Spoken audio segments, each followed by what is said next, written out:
सनातन शक्ति के सभी दर्शकों को मेरा प्रणाम और जय Shri Krishna.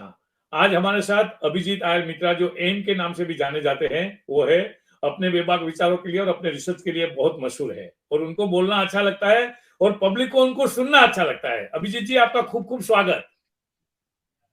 Thank you sir, हमेशा इधर होने में बहुत मजा आता है। Thank you. ये अभी आपका प्यारा सब्जेक्ट उसके ऊपर आ जाते हैं, रशिया यूक्रेन वॉर के ऊपर। रशिया यूक्रेन वॉर का क्या आपका एनालिसिस क्या है, आप क्या कहेंगे? देखो, पहले तो मैं यूक्रेनियन से बहुत इम्प्रेस हूं कि 1 लाख उनके लोग मरे हैं, उनके अफसर और सोल्जर्स। उसके बावजूद वो रूसियों को जाने नहीं दे रहे हैं, तो उनकी सराहना तो करनी ही पड़ेगी। पर इसमें जो नात्सिज्म का जो उभड़ा है यूक्रेन में, वो सबक्यूटेनियस नार्सिसिज्म था, यानी कि चमड़े के नीचे था। वो अब बाहर आना शुरू हो गया है। ठीक है ना, बहुत खतरनाक तरीके से। नंबर 1। नंबर 2, मैं ये देख रहा हूं कि ईयू भी इसे देख के बर्दाश्त कर रही है। पहली बार पोलैंड ने इसका निंदा किया है। और जो सबसे घटिया इनमें से नाजी हैं, जो आज़ोव ब्रिगेड के हैं, उनको इजराइल में बुलाया गया था मेहमान के तौर पे। और एक बहुत हैरानी की फोटो है कि एक अज़ोव ब्रिगेड का एक सुअर, I am sorry to use this word, पर सुअर ही सही बात है उन लोगों को डिस्क्राइब करने के लिए, वो जाके यहूदियों के सबसे पवित्र स्थान जो वेलिंग वॉल है, उस पे जाके वो पूजा कर रहा है। और उसके नेक के बैक में एक बड़ा सा हाकेन क्राइट्स है। वो स्वास्तिका नहीं है, वो हाकेन क्राइट्स है, जो नाजी सिंबल है, उसके नेक में दिखाई दे रहा है। तो ये एक चीज हो रहा है। दूसरा क्या हो रहा है, रूसियों ने हमको दिखाया है कि वो हर वॉर कैसे जीतते हैं। उनके लीडर एकदम राहुल गांधी की तरह होते रहते हैं। और वो, मैं बस पुतिन की बात नहीं कर रहा हूं, माने से अगर आप देखेंगे स्टालिन, वैसे स्टालिन को इतना भी जलील नहीं करना चाहिए, उसको राहुल गांधी बना दिया, पुतिन को भी। ठीक है, let's just say that Putin and Stalin went exactly terribly smart people. They were smarter than Rahul Gandhi. It is always the Russian peasant who is the hero of Russia. It is the Russian peasant who sacrifices his life for Russia, and it is the common officer, the lower level officer, who develops the tactics to counter anything and everything. आप पहले जब ये युद्ध शुरू हुआ था, आपने सुना था टर्की के बायरतकार ड्रोन्स, बायरतकार ड्रोन्स, बायरतकार ड्रोन्स। अभी एक नया पेपर निकला है जिसमें दिखाया गया है कि वो बायरतकार ड्रोन्स 2-3 हफ्ते के अंदर ही टोटली न्यूट्रलाइज हो गए थे। कोई मिसाइल डाल के नहीं, बस इलेक्ट्रॉनिक वॉरफेयर से, जैमिंग से वो उड़ नहीं पा रहे थे। ठीक है ना। पर रूस ने अपना ड्रोन अटैक्स और मिसाइल अटैक शुरू कर दिया है। वो क्या कर रहे हैं, वो देख रहे हैं कि वेस्ट में क्या होता है। आपको भी पता है नीलेश जी, एक सस्ता सा वैगन आर बनाने में मैक्सिमम 2 हफ्ते लगते होंगे, पर एक मर्सिडीज या बीएमडब्ल्यू बनाने में कम से कम 2 महीने लगते होंगे।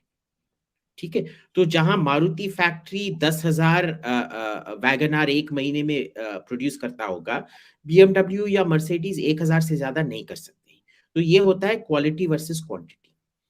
वेस्ट के सब क्वालिटी वेपन्स वो यूक्रेन को दे रहे हैं, और रशिया ने सब अब्सॉर्ब करके चुपचाप रह रहे हैं। अब वेपन्स ही नहीं है उनको, वेस्ट को, यूक्रेन को देने के लिए।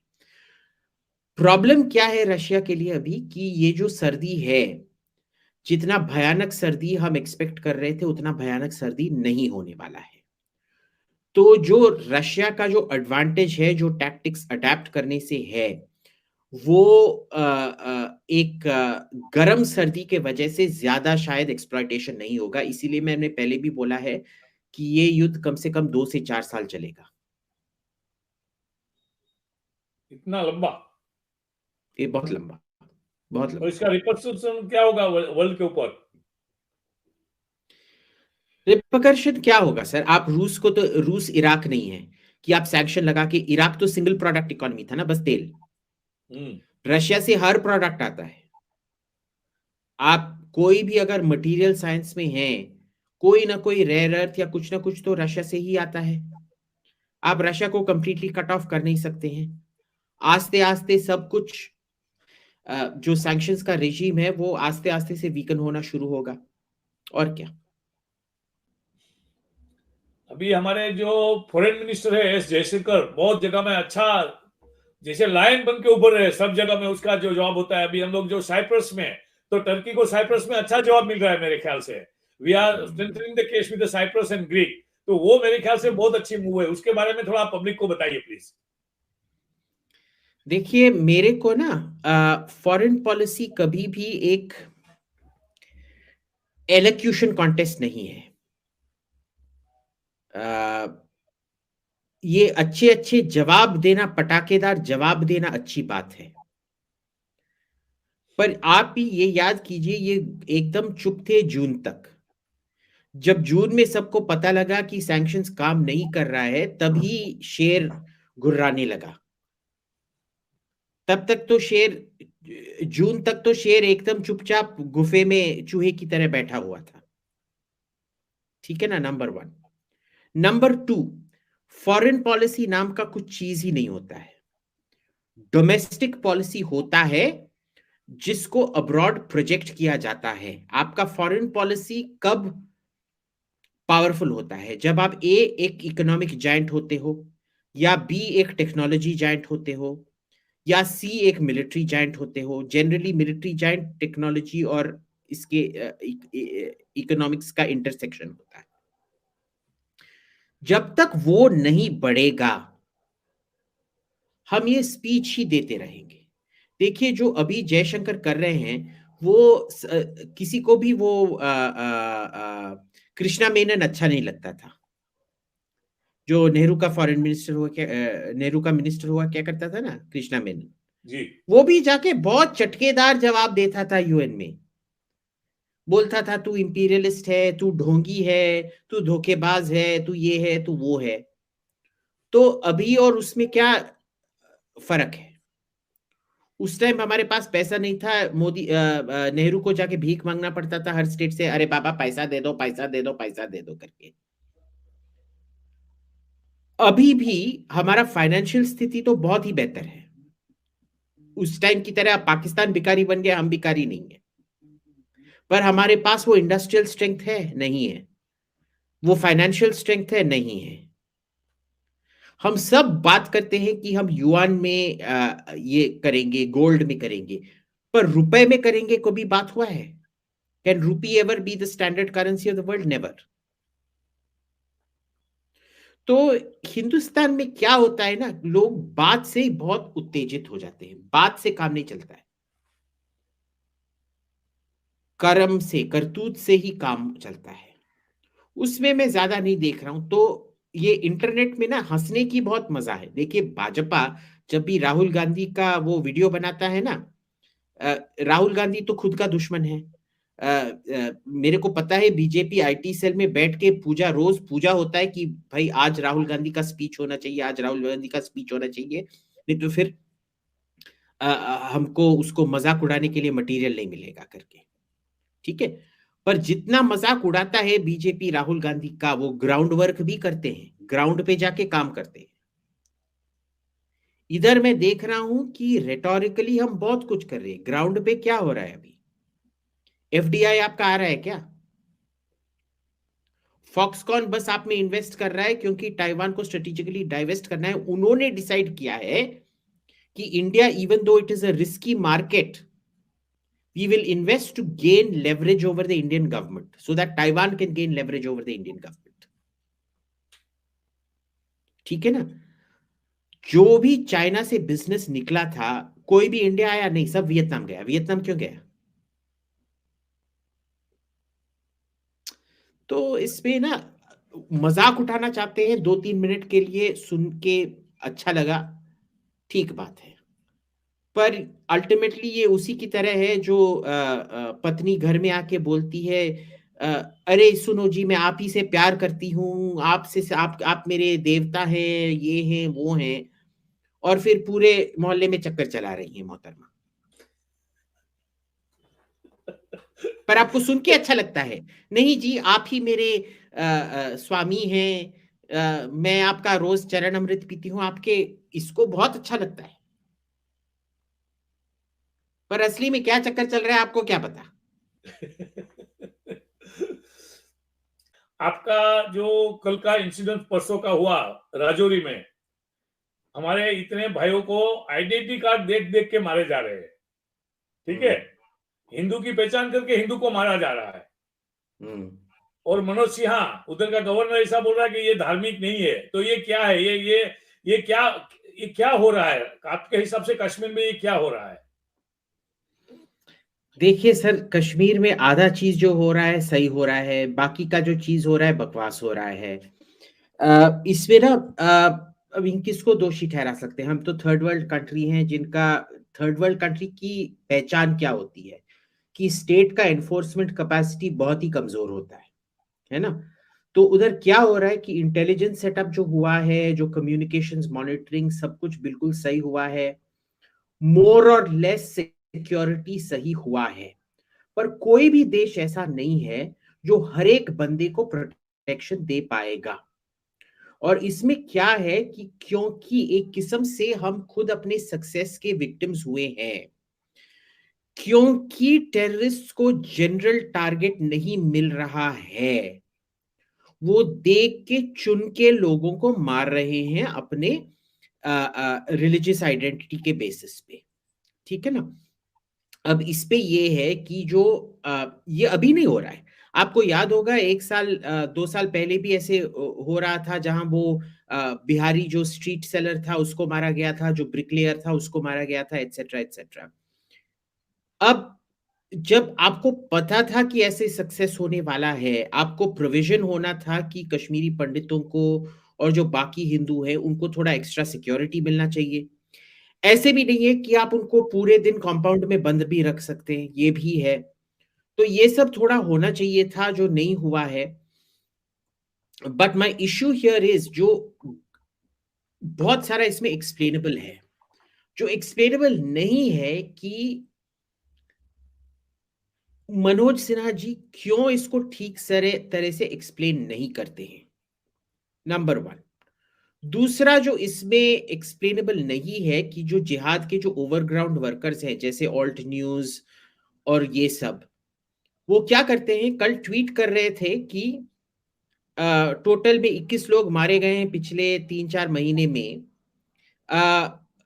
इसमें कोई भी न्यूज ने नहीं बोला है कि जो बस 6 हिंदू मरे गए थे पर बाकी 15 मुसलमान थे। कोई ये भी नहीं बोल रहा है कि पूरे 100% जिसने मारे थे वो भी मुसलमान थे ना। तो ये भी एक चीज है जो इधर होता है। हमारे जो दुश्मन है वो हमारे अंदर ही है, हमारे बीच में ही है। अच्छा, दूसरी बात ये है कि अडवाणी के टाइम पे विलेज डिफेंस कमेटी की रचना हुई थी राजौरी एरिया में, वो पूरा पुंछ वगैरह सब जगह में, राइट? तभी बहुत कम किलिंग हो रही थी, villagers were able to defend themselves. तो अभी वो थोड़ी कमेटी को वीक बनाई गई, तो अभी वो मारना वापस चालू हो गया। तो इसमें किसका कसूर है? विलेज डिफेंस कमेटी को क्यों वीक बनाई गई? तो देखिए, विलेज डिफेंस कमेटी का प्रॉब्लम क्या था? it also led to problems. There is no silver bullet solution, because when you arm a village defense community and keep them there, you are creating a soft target. आप एक army base पे हमला नहीं कर सकते हो। Village defence committee कभी भी उसकी तरह ट्रेंड नहीं हो सकता है, इसीलिए आप विलेज डिफेंस कमेटी को अटैक करके था। अब इसको वीकन तो most of it happened during the Mahbooba Mufti time and the Farooq Abdullah time, where they were weakened. The issue is village defence committee भी क्या करेगा? मान लो कि मैं एक कश्मीरी पंडित हूं, मेरे को एटीएम से विथड्रॉल करना है या मेरे को सब्जी खरीदना है, और मैं विलेज डिफेंस के टेरिटरी से बाहर जाता हूं। क्या विलेज डिफेंस कमेटी मेरे को 24/7 सिक्योरिटी दे पाएगी? नहीं, राइट? तो इसमें भी ये है कि ज्यादा कुछ हो नहीं सकता है। Even village defence committees are not the answer right now, okay, हमारे क्षमता के बाहर है। अच्छा। अभी इंदौर में मैं आ रहा हूं, कल प्रवासी भारतीय दिवस का सेलिब्रेशन है। मोदी साहब भी आ रहे हैं, प्रेसिडेंट भी आ रहे हैं। वो दर्शन सिंह धालीवाल, जिसने फार्मर रजिस्ट्रेशन को सपोर्ट किया था, और वो खलिस्तानियों का सपोर्टर है, उसका बहुमान हो रहा है प्रवासी भारतीय दिवस में। गवर्नमेंट की क्या पॉलिसी है, गवर्नमेंट क्या करने जा रही है? ये बहुमान हो रहा है माने उसको अवार्ड दिया जा रहा है। तो ये देखिए, ये मैं बोलते रहता हूं कि बीजेपी का अगर सबसे बड़ा दुश्मन है वो बीजेपी ही है। राहुल गांधी बीजेपी को कुछ नहीं कर सकता है।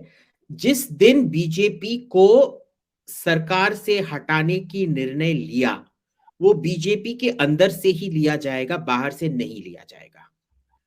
और जिन किस्म के विनाशकाले विपरीत बुद्धि टाइप्स ने इस धलीवाल को अवार्ड देने का ये किया है, वही जैसे लोग बीजेपी को अंदर से नीचे टान देंगे।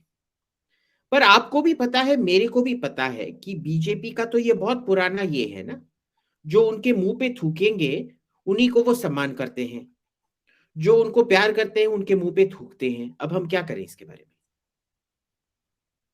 ये कोई राजनीति बीजेपी की समझ में नहीं आ रही है कि क्या कर रहे हैं, क्या नहीं कर रहे हैं, कैसे हो रहा है। बराबर है। अरे किसी को भी समझ में नहीं आता है। पानी के माफिक पैसे दिए जा रहे हैं पूरे कश्मीर में सबको। बराबर है। और मुझे तो लगता है कि ये जो कश्मीरी लोग हैं, जिसके अंदर आजादी का भूत चढ़ा हुआ है, पाकिस्तान ने चढ़ाया हुआ है, तो वो अलतकिया कलाम यूज नहीं कर रहे। जो इनके अंदर अलतकिया का अभी जो फायदा उठाता है, ले लो, अभी हम कमजोर है, सेंट्रल गवर्नमेंट बहुत पावरफुल है, हमारी ताकत नहीं है, लेकिन अभी जब भी हम ताकतवर हो जाएंगे वापिस आवाज उठाएंगे। ऐसा नहीं लगता है आपको? देखिए, कश्मीर में अब तो पैसा देना बंद हो गया है। पहले बहुत दिया जाता था। अगर आपको पैसे बनाने थे, अगर आप 2 टके के रास्ते में एक छिछोरे थे और आपको पैसा बनाना था, आपको बस एक नया टेरर आउटफिट, आपके पास बंदूक नहीं होंगे, कुछ भी नहीं होगा, आप रास्ते पे खड़े रहो, लोगों पे पत्थर फेंको, बस गुलेल से पत्थर मारो ताकि आंखों के बीच में लगे वो डेविड गोलायत की तरह और मर जाए। और आपने फिर भाषण दे दिया कि आप नए टेररिस्ट ग्रुप हो, आपको इमीडिएटली स्टेट 100-200 करोड़ देता था बस चुप हो जाने के लिए। तो इस ये बहुत चलता रहता था। आप अभी भी देखोगे कि कश्मीर में जो सब बड़े बड़े मॉल्स शॉल्स हैं, वो सब पुरानी टेररिस्ट लीडर के हैं। ठीक है ना? अब इसमें क्या है कि पैसा देना अब बंद हो गया है, और हमको भी समझना है कि कश्मीर में कई सारी चीजें चल रही हैं अभी। जो शिया थे वो कभी भी टेररिज्म का पार्ट नहीं थे।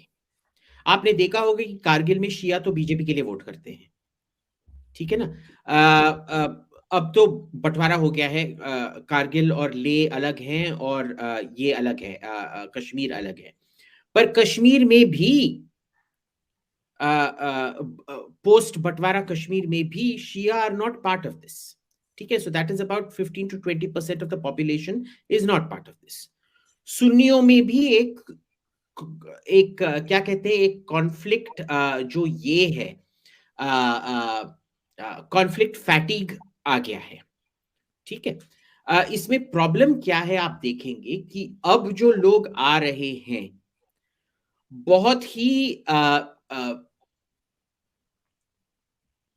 क्लियर इन्फिल्ट्रेशन से आ रहे हैं, और जो उनका जो लोकल नेटवर्क है वो इन्हीं लोगों का है जो पहले शासन में पैसा लेके इस साइड भी खेलते थे और पाकिस्तान को भी खेलते थे। ठीक है ना? अब उसका कैसे समाधान ढूंढ सकें, ये इंप्रूविंग योर इंटेलिजेंस कैपेसिटी से होगा, वो इमीडिएटली नहीं हो सकता है। ठीक है। अभी कश्मीर के ऊपर बहुत बात हो गई, कश्मीर को साइड में छोड़ के चले जाते हैं आपके बंगाल में। मोदी जी ने बंगाल में अपनी माताजी के मृत्यु के बावजूद भी वंदे मातरम ट्रेन को फ्लैग ऑफ किया, चालू हुई। बराबर है। दूसरे ही दिन आपके बंगाली लोग ने उसको पत्थर मारा करके पूरी ट्रेन को डैमेज कर दिया। ये क्या चाहते हैं बंगाली लोग, ऐसा क्यों करते हैं? सर, ये बंगाली लोगों पे क्यों कर रहे हैं? ये जो मथुरा आगरा जाने वाला जो नया ट्रेन था, उसको आपने देखा ना, मथुरा आगरा वालों ने क्या करके रखा था? अंदर सब खाना फेंक के रखा था, हैंडल तोड़ के रखा था, जो पैसेंजर थे उन्होंने खुद तोड़ के रखा था, और बाहर लोगों से पत्थर मारा। ये हिंदुस्तान में, ये हिंदुस्तान का प्रॉब्लम है कि कोई भी अच्छा नया चीज होगा ना, उस पे लोग पत्थर मारेंगे, ये करेंगे। बिगाड़ना हमारा, आप देख लीजिए ना, हमारे जो फ्लैग है ना, तिरंगा झंडा, उसके बीच में एक टारगेट है। ठीक है, जब स्कूल में जाते थे हम, एक ये लाल और सफेद में टारगेट बना के अपने दुश्मनों की पीठ पे ऐसे करते थे, मेरे को प्लीज मुक्का मारो। तो उस बेचारे को पता नहीं चलता था पीठ में आके कोई कोई मुक्का मारते रहेगा। ठीक है ना?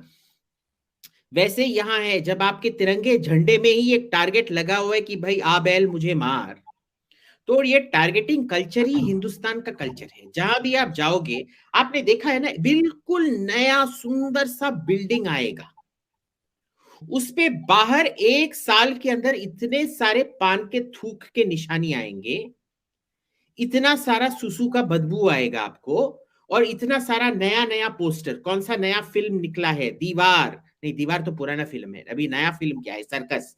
सर्कस, या ये शाहरुख खान का फिल्म जिसपे कोई कंट्रोवर्सी हुआ है, क्या है वो फिल्म? पठान पठान पता पठान। नहीं। हाँ, पठान। पठान, उसका पोस्टर।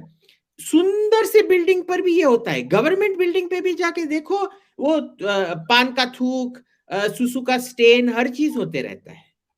ये हिंदुस्तान है, इसका कुछ हो नहीं सकता है जब तक आप ना ये ना करो, कैमरा लगा के वो एनफोर्समेंट ना करो कि जो भी पान थूकेगा, जो भी ये थूकेगा। आप ट्रेन पे बाहर कैमरा लगा सकते हैं ना आजकल। अरे गाड़ी में कैमरा लगा है, जब आप रिवर्सिंग गियर डालते हो रिवर्स पे, ऑटोमेटिकली वो कैमरा शुरू होता है, जहां आप देख सकते हैं। आज कैमरा आपको वो कैमरा 100-200 रुपए में आ जाता है, जो जहां आप फिक्स कर सकते हैं और मॉनिटर कर सकते हैं। आप क्यों उसको लगा के फिर मॉनिटर करके पकड़ नहीं रहे हो? ये क्यों आता है? ये अ, ये साहस इसीलिए आता है क्योंकि आपको पता है आप कैमरा में पकड़े नहीं जाओगे और जेल नहीं भेजे जाओगे ना। इन्हीं लोगों को 15 साल जेल में बंद करो, खुद ब खुद ये सब लेकिन अभिजीत भाई, दीवार अगर पे सुसु लगाया भी तो करना, कैमरा, कैमरा लगाया तो अभी तो ममता उसको पकड़ के सजा करने वाली नहीं है, क्योंकि ये तो ममता के चहीते लोग हैं ना, जो ये तोड़फोड़ कर रहे हैं वो ममता के लोग नहीं। हैं ना। पर वो तो नहीं, वो तो सेंट्रल गवर्नमेंट में आ गया ना। रेलवेज तो सेंट्रल गवर्नमेंट प्रॉपर्टी होता है। लेकिन लॉ एनफोर्समेंट तो उधर ममता का ही होगा वो ना रेलवे, बंगाल में। वो हो सकता है, but it is a central crime, so it will have to be prosecuted centrally. You can always bring it into the central this thing. ठीक है। अभी अंजलि का जो दिल्ली में हुआ, कोई लोग बोलते हैं मर्डर है, कोई लोग बोलते हैं एक्सीडेंट है, और पुलिस क्या जस्टिफाई करने में लगी हुई मालूम नहीं। मेरे पास एक रिपोर्ट आया, जोमेटो वाले ने जाके पुलिस को बताया कि ये भाई ऐसा ऐसा हुआ है, तो पुलिस ने बोला तुमको कुछ नहीं लगाया, तुम घर पे जाओ, हम देख लेंगे। क्या पुलिस क्या लिपापोती करने की कोशिश कर रही है? क्या क्या क्या हुआ था? कौन सा दिल्ली में इतना मर्डर हुआ है, मेरे को पता नहीं अब कौन सा वो वाले की अंजलि बात का कर 2 रहे हैं। दिन के पहले अंजलि का मर्डर हुआ ना, ये नए साल की पार्टी में। एक अंजलि करके अंजलि लड़की है, कौन है? अंजलि एक लड़की है जिसको हाँ। गाड़ी के अंदर घसीटा ओ, के अच्छा अच्छा।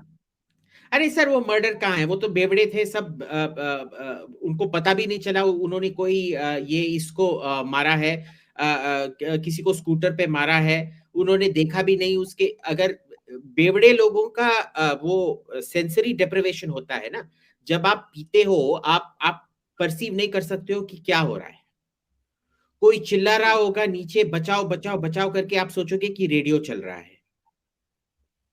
है ना? जी तो जी। इसमें उसकी जो कोट अनकोट सहेली थी यार, मैं ईश्वर से बस एक दुआ करूंगा कि वो उस जैसी सहेली किसी को ना मिले।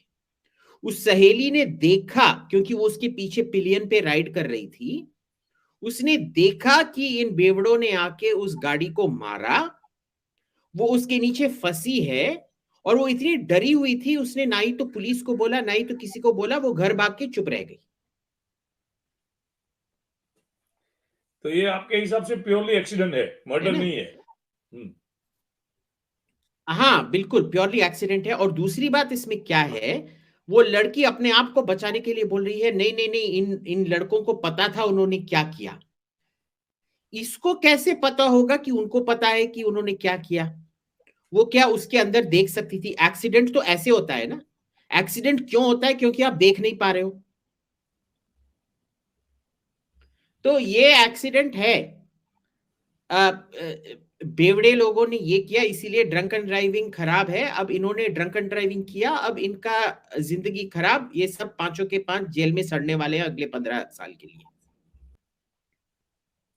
मुझे लगता है अभिजीत, एक आप थोड़ा उसके ऊपर ध्यान देना, शायद आपने दिया भी होगा, डी डॉलराइजेशन बहुत जोर पकड़ रहा है अभी। वर्ल्ड के ऊपर जो डॉलर की सबके पेग किया था एनर्जी के साथ, मतलब पेट्रोल के साथ, अभी ब्रिक्स कंट्री और दूसरे कंट्री मिला के डी डॉलराइजेशन का प्रोसेस चालू हुआ है। और लास्ट ये ईयर में 2022 में 1/3 of the total silver India ने बाई किया वर्ल्ड का, और India is one of the biggest buyer of the gold. ये क्या हो रहा है, इसके पीछे आप कुछ थोड़ा रोशनी डालिए। ये वॉर की वजह से रशिया का जो फंड था, वेस्टर्न कंट्रीज ने सबने डॉलर में जो फंड था रशिया का ब्लॉक किया। तो रशिया, ब्रिक्स कंट्री और दूसरे लोग मिलके डी डॉलराइजेशन की कोशिश कर रहे हैं। और उसका प्रूफ ये है कि भारत ने डी डॉलराइजेशन, तो डी डॉलराइजेशन अब बहुत सीरियसली लेने लग गए हैं लोग। होने में 5-10 साल लगेंगे, पर होने तो वाला है। आपने देखा होगा कि हिंदुस्तान में भी क्या हुआ है कि गवर्नमेंट ने निर्णय ले लिया है कि वो जो भी ये फंड्स ट्रांसफर और ये सब होगा, वो इंडिया में बेस्ड, इंडिया में कंट्रोल्ड होगा, और वो इसी बेसिस पे रशिया में चलाना चाह रहे हैं, यूरोप में भी ले जाना चाह रहे हैं। तो आप क्या देखेंगे, जो ग्लोबल कॉमन्स हैं, जो वेस्ट उसकी रखवाली कर रही थी, उस रखवाली में से विश्वास उतर गया है। कोई भी अब अमेरिका में अपने अमेरिकन बॉन्ड्स खरीदना, रिजर्व उधर रखना नहीं करने वाले हैं। सब डाइवर्सिफाई करने वाले हैं। ये मैं नहीं बोलूंगा कि डॉलर का खात्मा है, पर डॉलर का खात्मा का शुरुआत है। लास्ट ईयर 2022 में India boat 1/3 of the silver of the world. Total जो वर्ल्ड का सिल्वर प्रोडक्शन का 1/3 इंडिया ने बाई किया। और गोल्ड में भी India is one of the biggest player of the buying gold, बराबर है। तो आपको क्या लगता है, अंदर में कुछ ऐसा गेम चल रहा है इंडिया, रशिया, चाइना, ब्राजील सब मिलके, कि अमेरिका को इकोनॉमी को वीकन किया जाए, अमेरिका को कम से कम डिपेंडेंस किया जाए? अरे नहीं नहीं, वो नहीं है। इधर क्या है कि हमारा सरकार जो है ना, बहुत अब अश्लील सा लफ्ज आ रहा है मुंह में, कोई और सोचता हूं, घोंचुआ का सरकार है। फिस्कल पॉलिसी इतना घोंचू जैसा बनाते हैं ये लोग कि किसी को भी हिंदुस्तानी फाइनेंशियल इंस्ट्रूमेंट्स में ट्रस्ट नहीं है। आप सोना चांदी क्यों खरीदते हो? क्योंकि आपको रुपए पे विश्वास नहीं है। जब करेंसी पे विश्वास होता है, लोग घर, जायदाद, सोना चांदी नहीं खरीदते हैं। ठीक है ना? तो लोग ये क्यों खरीद रहे हैं? क्योंकि उनको फिस्कल पॉलिसी और रुपए पे विश्वास नहीं है। तो ये सेविंग्स की तरह होता है। सबसे ज्यादा अगर आप केरला में जाए, क्योंकि उधर इंडस्ट्री तो है ही नहीं, उधर जो सब के सब आपको एड्स दिखेंगे ना, ज्वेलर्स के एड्स होंगे सोना के लिए, और घर खरीदने का एड्स होगा। ठीक है? क्योंकि सोना का वैल्यू गवर्नमेंट डिटरमिन नहीं कर सकता है, और घर का वैल्यू गवर्नमेंट डिटरमिन नहीं कर सकता है। तो people seek hard tangible items when you do not trust your financial instruments and your fiscal policies that buttress your financial instruments. तो ये हमारी बड़ी चाल नहीं है। अच्छी बात है कि हम ये सब खरीद रहे हैं, क्योंकि जब ग्लोबल कॉमन्स को इतने बुरी तरह से ग्लोबल कॉमन्स का बलात्कार किया जाएगा जैसे ईयू और अमेरिका ने किया है, तब आपका गोल्ड रिजर्व ही, आपका चांदी का रिजर्व ही आपको बचाएगा। पर ये प्राइवेट रिजर्व है, ये पब्लिक रिजर्व नहीं है। और इसमें अच्छी बात है कि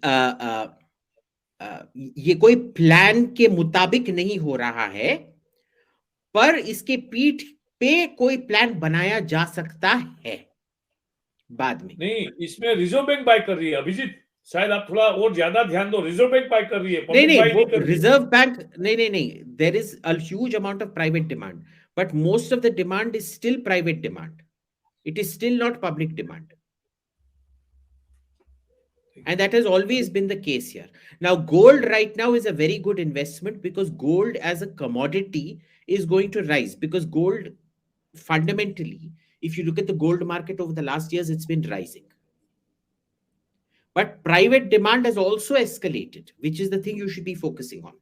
The escalation has gone up because of private demand, not because of public demand. अच्छा, अभी आपका मदरलैंड जो स्टेट है तमिलनाडु, उसके ऊपर आते हैं। अन्नामलाई जो आईएएस ऑफिसर है, बड़े रंग दिखा रहे हैं। बीजेपी को लगता है आपको फायदा हो रहा है तमिलनाडु में अभी कुछ बीजेपी रंग खिलाएगी, ऐसा लगता है आपको?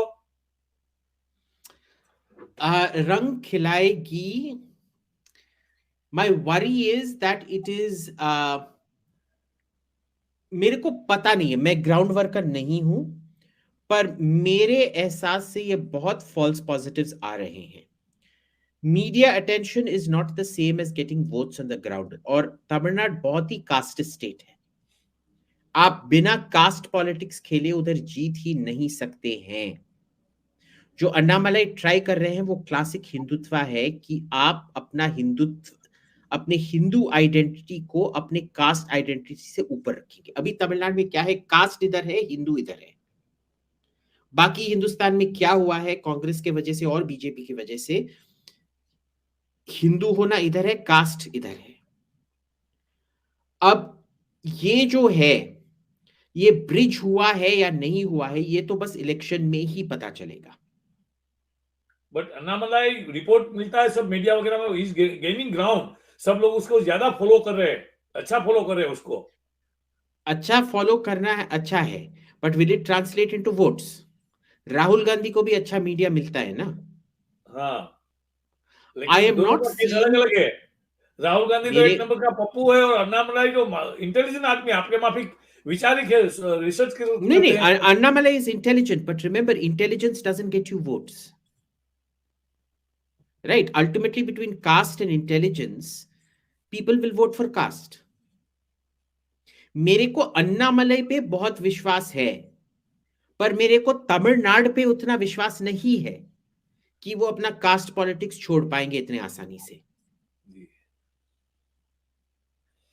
ओके अभिजीत जी, आपने टाइम दिया, सनातन शक्ति में आए, धन्यवाद। सनातन शक्ति के दर्शकों को आप क्या मैसेज देंगे? सनातन शक्ति के व्यूअर्स को मैं मैसेज देना चाहता हूं कि तानाशाही नहीं चलेगी।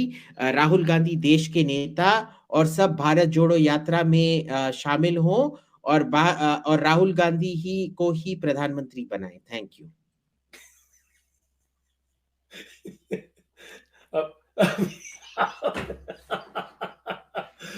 चलो, वेल आपको इस वजह से बहुत गालियां पड़ने वाली हैं कमेंट्स में, मजा आएगा। मुझे बहुत गालियां मिलेगी, आपने मेरा बंटाधार कर दिया, सनातन शक्ति का बंटाधार कर दिया।